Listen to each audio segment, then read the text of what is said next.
Bum bum bum bum bum bum bum bum bum bum bum bum. The Peter Dislike Show. Bum bum bum bum bum bum bum.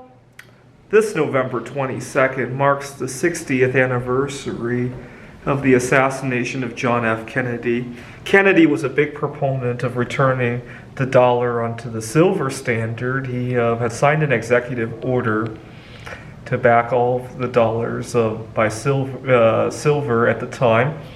And unfortunately, he was assassinated, and then Lyndon Johnson obviously started running the Guns and Butters program. And as a result, we had 2 decades of really high inflation, right? This time around, we're just beginning, right? I got to remind my viewers that there was a time when Nixon announced that he was victorious about inflation because the rate of increase of inflation was decreasing, right? It's kind of like what we're in right now, right? Biden could probably make the exact same statement today, and he would be quite accurate, right? And it's just the first act of that.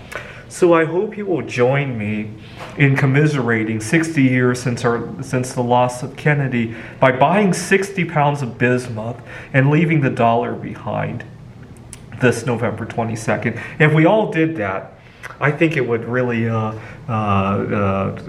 be momentous. I can already see the dollar being overthrown and being replaced by bismuth.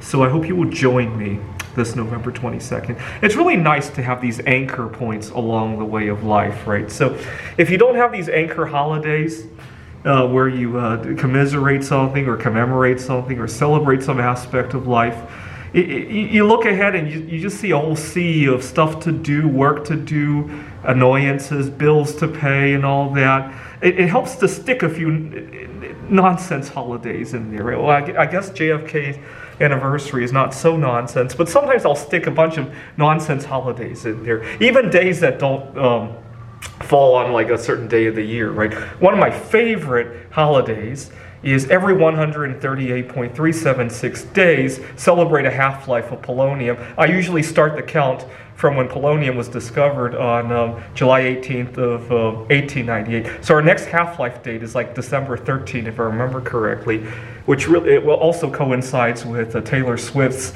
birthday. And her birthday, I like to call it a breakup out of a toxic relationship day.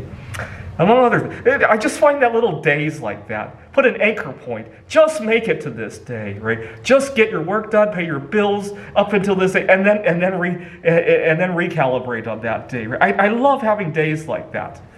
This is the Peter Dislike Show. Bum bum bum bum bum bum bum bum bum bum bum bum. The Peter Dislike Show. Bum bum bum bum bum bum bum.